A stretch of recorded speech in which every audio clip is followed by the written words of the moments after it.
Our specialist reporter Karyn Maughan has been tracking the story for us. She joins us via our Skype line. Good morning to you, Karyn. You've been watching what unfolded in court this morning. Where does all of this leave us in the context of the entire spy tape saga?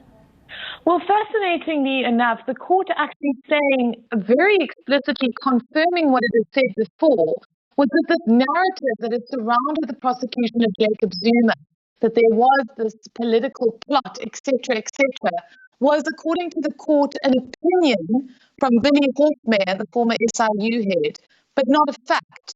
And I think that is a very, very pertinent finding that was again affirmed by this court, because Jacob Zuma's narrative of persecution through prosecution has perforated every aspect of the case against him, really, Kathy, right from the very beginning.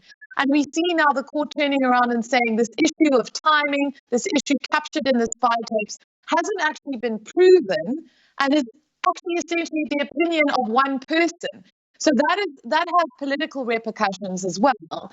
But essentially the decision that it was made to prosecute still stands. And the NPA must make a decision now whether it's going to withdraw this prosecution, knowing that this court has explicitly said you can't use the spy tapes as a basis for doing so.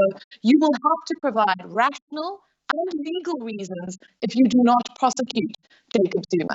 One of the things that Judge President Obrile Dwaba talked about was the fact that the withdrawal of the charges wasn't necessarily an acquittal. Karyn, speak to us a little bit about that. One of the biggest problems that the NPA has had and the president has had is there has never, ever been a question of the merits of the case against President Jacob Zuma. We saw some of those merits being canvassed in the prosecution of Shabir Shaik, where it emerged that Shabir Shaik had sponsored everything from a 10 Rand car wash through to school fees for Jacob Zuma's children. That was never disputed. In the Shaik case, in fact, an argument was made that either these amounts of money were gifts or they were part of a revolving loan agreement.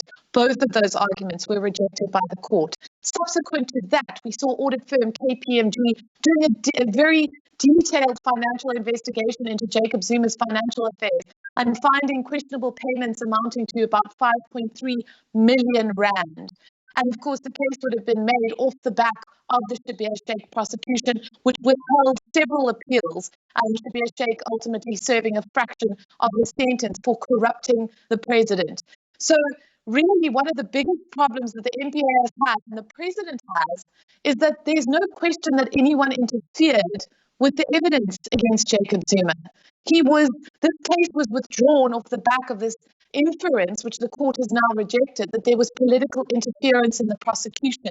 The case itself has never been questioned, and the validity of the evidence, the prima facie case, if it will, remains against President Jacob Zuma, and that is one of the biggest difficulties in terms of justifying the NPA's decision in this case that the state faces. Of course, the ball now landing in the hands of the president's legal team, but also in the hands of the National Prosecuting Authority. Speak to us about the options that both of them now have available to them.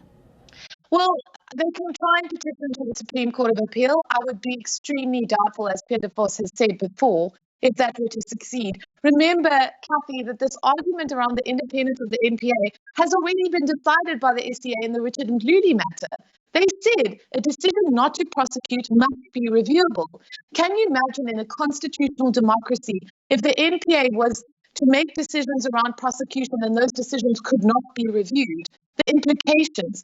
We must have a system in our society where any decision made by an arm of government can be legally challenged, because we can't always assume that arms of government or arms of administration have the best possible intentions. So constitutionally, that's very, very important. That's argument number one. Argument number two is that when the SCA pronounced on the Nicholson judgment, in which he found that there was evidence of some kind of political plot against the president, the SCA said very explicitly, just because there may be, it's not enough to say, yes, there was political interference. You must show that it actually impacts on the evidence against this person. And that's not the case here.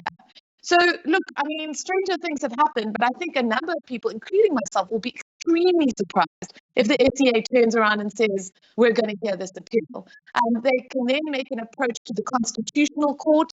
They may have a little bit more luck there, but I strongly suspect that this is the beginning of the end for this kind of challenge to the prosecution. And we are going to see a situation where the NDPP, Sean Abrams, is going to have to make a decision about the future of this prosecution. And you will know that that decision will have to be rational and open to legal scrutiny, and will have to satisfy the requirements of the Promotion of Administrative Justice Act and prove to be beyond legal review.